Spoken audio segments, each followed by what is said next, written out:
You bet. And I'm so sorry that you're going to miss seeing these wonderful communicators and their smiling faces. Well, and it's an exciting time at SIPCO, and it's an exciting time to be a member in the SIPCO system. It is a very exciting time to be a communicator within the electric cooperative industry. You know, when we look at the electric cooperative industry, it is all about relationships. And the primary thing with relationships is communications. And so communicators and the ability of all the leaders in a co-op to communicate is key. So we have a very huge role for all the electric cooperative communicators, you know, from getting in touch with members to keeping the other cooperatives working together, networking well for the benefit of all. So I think they've got one of their primary roles, and probably one of the toughest roles, because everybody has an opinion on how things should be done, and it's really up to the communicators to help get that out there and keep it balanced. Absolutely. And I know one of the things that we've talked about is that distribution co-ops, those communicators, they wear a lot of hats. And, you know, that's a little bit different from inside, you know, where we sit at SIPCO and within the G&T community. So why don't you talk a little bit about, you know, what you know about the distribution co-ops and the different roles they play and how it all helps inform that communications role? Oh my gosh, talk about a fast-changing role on a daily basis. You know, the communicators have to act as customer service, they have to act as outside relations, they have to probably work with the vendors, and they got to work with the G&T managers, their boards, to really make sure the appropriate message is coming across. They also have to be at the forefront of how that communication is changing. The message and the forms of communication are changing so quickly, and they're key to that in their co-op. When we think about the consumer member, that person that's on the end of the line, and you think about all of the relationships that, you know, in terms of how the power is generated and transmitted and how it's then, you know, distributed through the distribution co-op, think about how they are served by all of these relationships. Can you talk about that a little bit? Well, you know, the end member and how they have worked throughout the industry and over time has really changed a lot.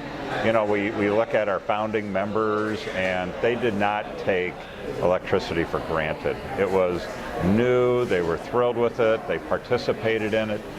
Today's members, in many ways, don't know that history.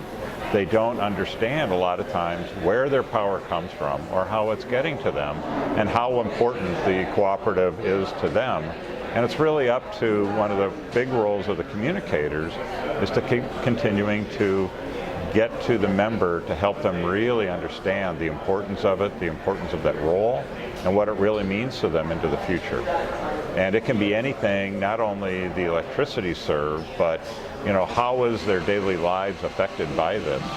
And we really hope to have future involvement by them. So having them tied to and knowing who their member cooperative is critical. What kind of takeaways do you hope that they can take back to their cooperatives? Well, I would say the biggest one is really networking with each other. They can learn so much from each other about the experiences they've had. There's something everyone has gone through that's just a little bit different, or if there's something you need to know, somebody probably has done something like that. But you're going to have so many different things, from touchstone energy presentations and workshops that are going to really be helpful to changing their jobs and bringing new ideas back to their co-ops. And the new idea generation at these things is just incredibly important and necessary, because our co-ops are changing so fast. The utility industry itself is changing so quickly, and that communication and understanding is just so critical to keeping everyone up to date. Thank you for all of you being here, for your enthusiasm that you have to be probably the chief cheerleader at your co-op. And what better place to really get engaged and reinvigorated than at a workshop like this. So I hope you really enjoy it. I hope you have a lot of fun and get a lot out and really come back to your co-op with some great things. So please enjoy it and engage, and And I really appreciate our communicators at CIFCO. They've really helped us change in so many ways. So I hope you do all of that and have a great time. What are you drinking today? I'm drinking my usual caffeinated hot chocolate. And what do you like to do for fun? Well, my fun consists of getting up really, really early in the morning and biking with a bunch of crazy people at 5:15 a.m. And people wonder why I'm tired when I come to work, and it's because I put in a whole lot of miles. Work is one of my fun activities. Sometimes it's a little overwhelming, but I really enjoy working in the co-op world. Just such great people there. And one last question. What song is your theme song and why? What song is my theme song? Oh man, now you put me on the spot.